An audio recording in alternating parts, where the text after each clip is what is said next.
So, not to freak you out or anything, but tax season is coming. And I am kind of shocked at the number of people on social media saying things like, I just worked on my taxes for the last 10 hours, or I've been working on my taxes for 10 hours a day for the last 3 days. What? Doing your taxes and tracking your business numbers does not need to take a million hours. Hi, and welcome to Explore Your Enthusiasm, episode 149 with me, Tara Swiger. We've now been doing this for 3 years. More on that in a couple weeks, though.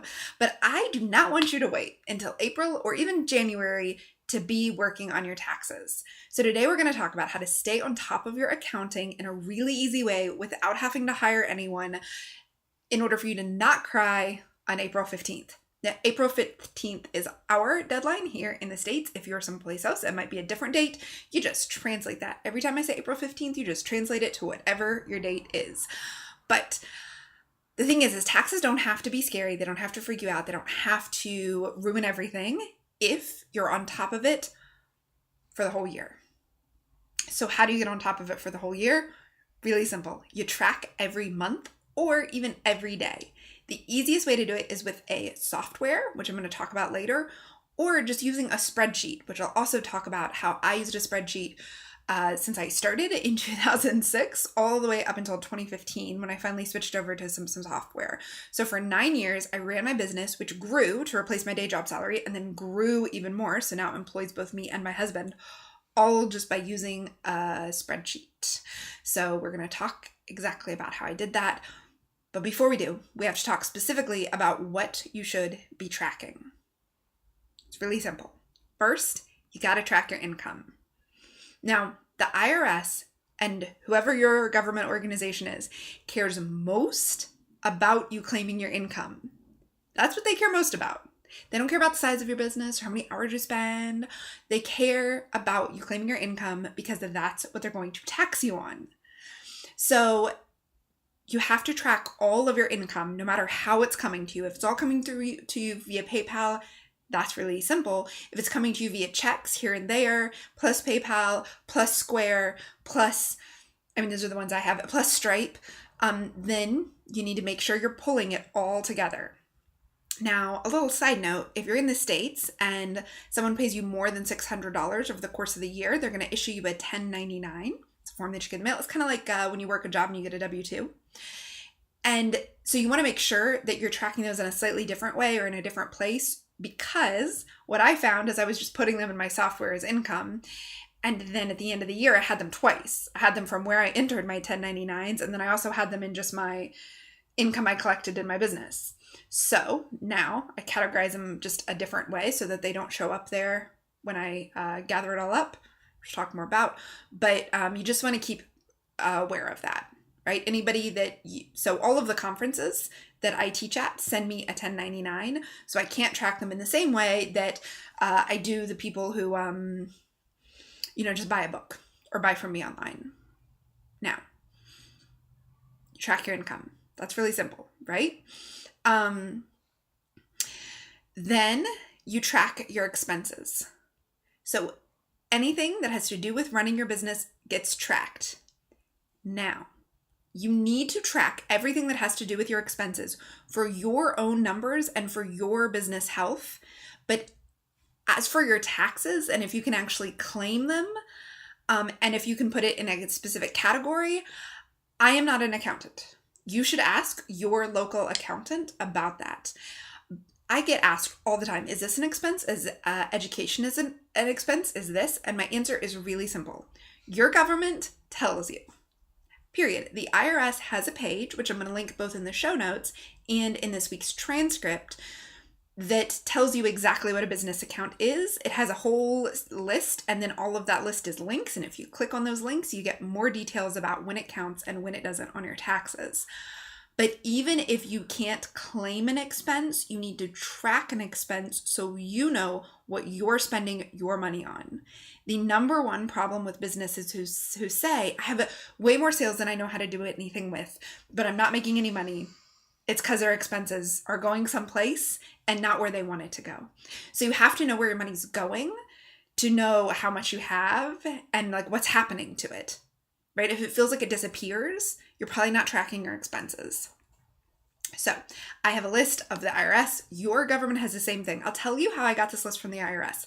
I Googled IRS business expenses. That's it. You would Google UK tax internal revenue. I don't know what it's called there. Business expenses, and you would get a list. Okay. Now, you're going to track your income and you're going to track your expenses, and then you're going to categorize your expenses.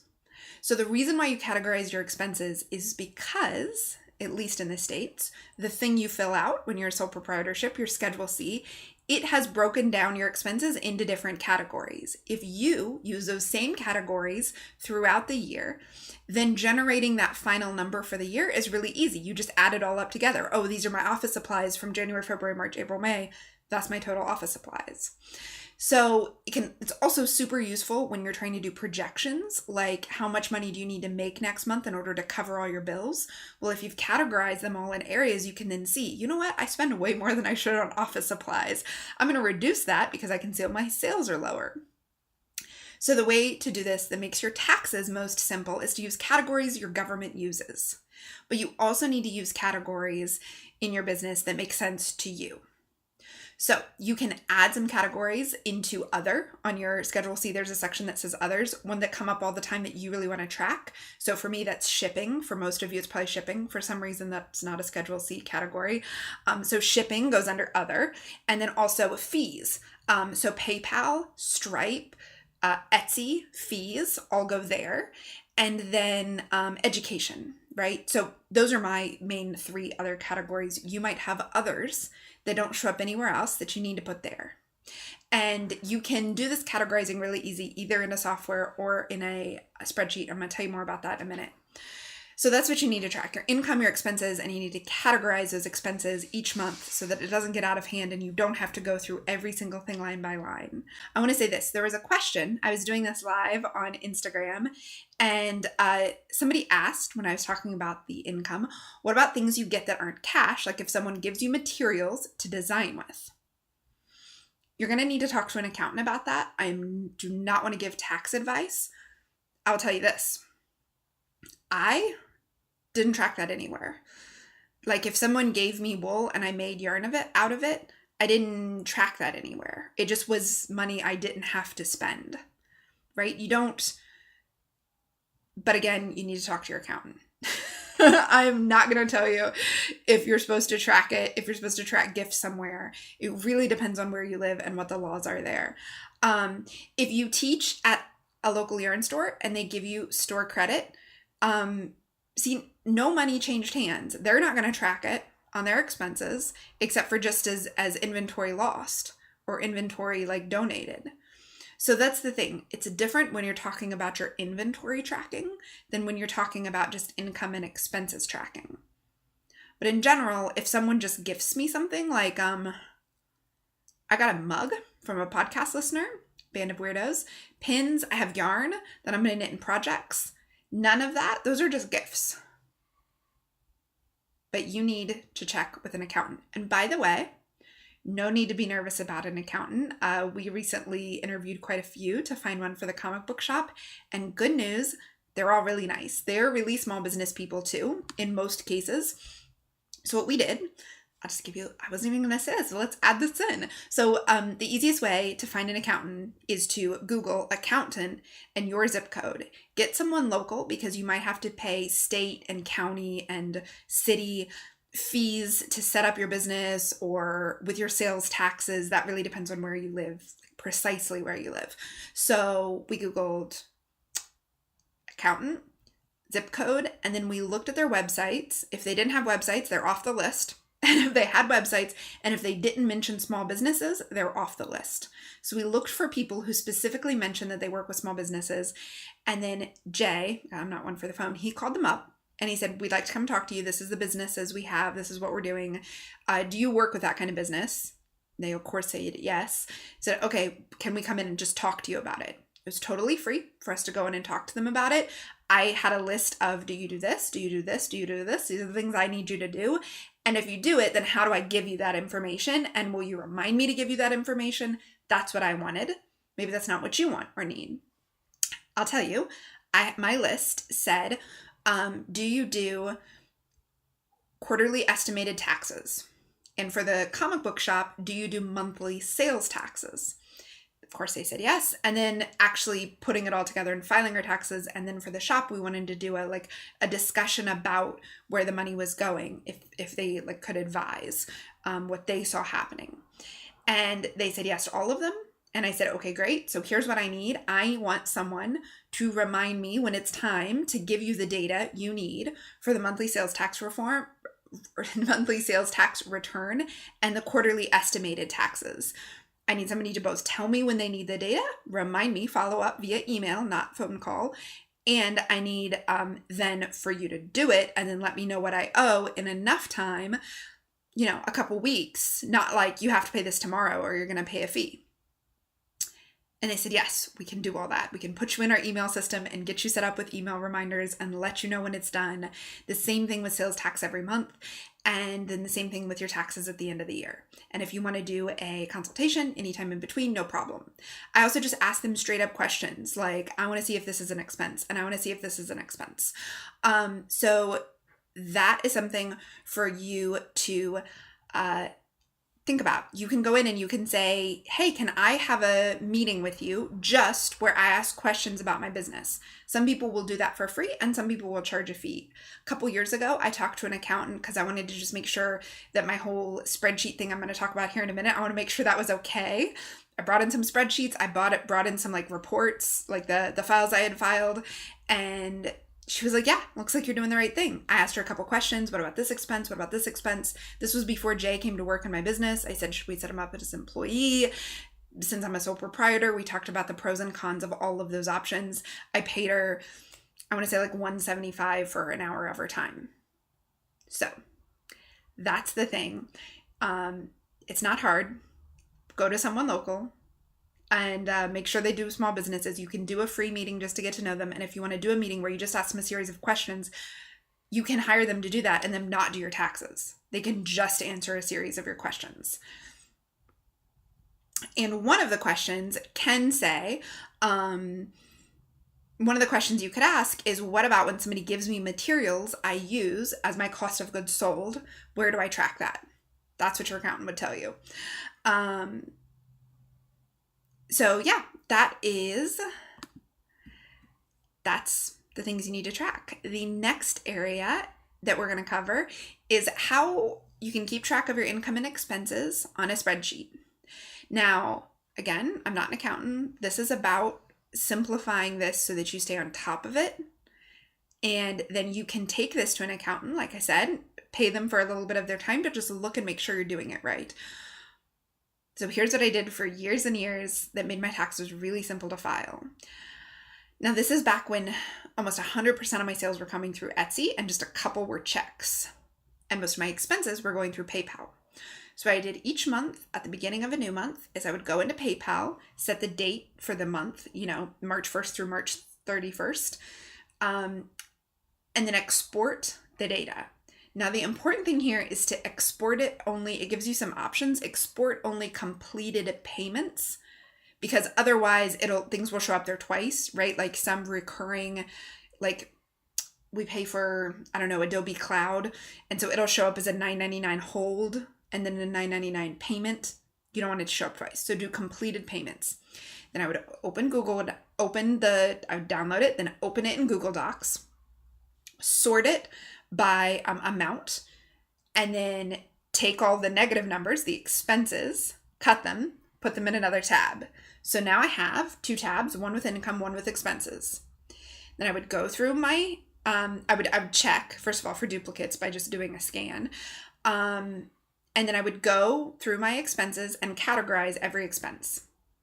Then I'd open my bank or I didn't have a credit card, but if you're buying things with a credit card or a bank card or some other thing you're using to buy business expenses, open that up for the month, go through it, and anything that's business related, add to your spreadsheet.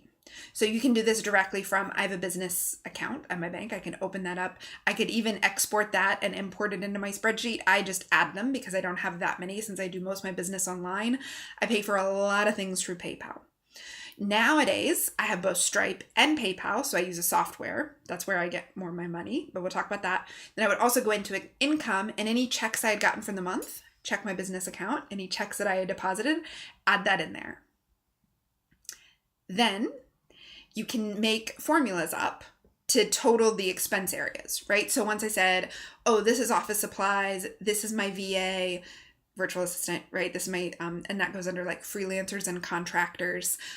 This is advertising because it's my web hosting. This is advertising because I bought a Facebook ad. This is contractors and freelancers because it's my video editor, right? I categorize all those. Then I would just go and I would sort the document by category. Then I would make formulas that said, okay, 1 through 10 is my office expenses. So what's that total? 11 through 16 is my contractors and freelancers. What's that total? Then I just put that total up my income, total up my expenses, look at where I was spending money, just kind of look at it, figure it out. We talk more about what to learn from these numbers in Pay Yourself. And then at the end of the year, I could go in, get all my office and supplies from January, February, March, April, total them into one total, put that in my Schedule C. The last time I did it that way, I spent about 45 minutes total. And then my Schedule C was done and my taxes were done, right? It was just a couple more minutes to maybe add in some 1099s and I was all done. That might sound like it took a couple steps, but really the categorizing took the most amount of time. And the last time I explained this in a video, it's long ago buried on my YouTube page, several people sent me a message that said, software, once you put in a category once, it will autofill that category for that expense every time since then. I use the software. You should use it and love it. And somebody recommended that to me many times before I finally made the switch over to software. But this is the system I used for 9 years. Every month, sometimes every 2 or 3 months, I would put it off and then I'd go back and I'd total it up. And every time I do it, I would feel so amazing because I know that I'm making future Tara, her life is so much easier because now I've totaled it up. And you actually see your numbers. If you don't know what your income and your expenses are every month for your business, I have no idea how you could increase your business. No amount of goals, no amount of marketing is going to matter if you don't know how much you make and how much you spend. It's the very basics of knowing your business. Now this year, when I did my taxes, it took less than 5 minutes because I started using software a couple years ago. So I talk all about the software I use and I walk you through it. I screen share and I actually share it, like the screen on my phone, in a video that I made for you. You can get that video when you go to taraswiger.com/podcast149, because this is episode 149, and you fill in the form at the bottom of the page. You're going to get the transcript for this episode so that you don't have to keep all this in your head. If you want to use spreadsheets, I've got my little line by line of what I did in the spreadsheet. And then at the bottom of that transcript, it links to this video where I talk about how I use my accounting software. So it's taraswiger.com/podcast149. So you'll get the transcript, you'll get the link to the video where I explain. It takes me like 15 to 20 minutes to walk you through all of the reasons I picked that software. And I tell you the software that my clients and students recommend that they love, because my business is probably different than your business. You might want to know, what do product users, people who have stock, use? So I recommend their software and I tell you some pros and cons about the different options that are out there. And if you sign up there, I will also let you know when Pay Yourself comes open in April. In it, we take these numbers that you have to have gathered and we figure out some stuff about the health of your business, your profit margin, your cost of goods sold, your break-even point, and when and how much you really need to sell in order to pay yourself. So I want to thank you so much for listening. I am so proud of you for even watching a video about your taxes. I know for years, it made me nervous. I was worried I was doing it wrong. I really, really want to encourage you that if you're tracking your income and you're tracking your expenses and you do it month by month, A, your taxes will be easier. B, you won't get in trouble. The government will not come hunt you down. And if you have any questions, hire a professional, even for an hour. It will make all the difference. To get all of my recommendations and a link to that software, go to tarswiger.com/podcast149. Scroll down, put in your name at the box at the bottom that says get the transcript and the video right there, and we will email that to you right away. Thanks so much for listening, and have an enthusiastic, profitable week.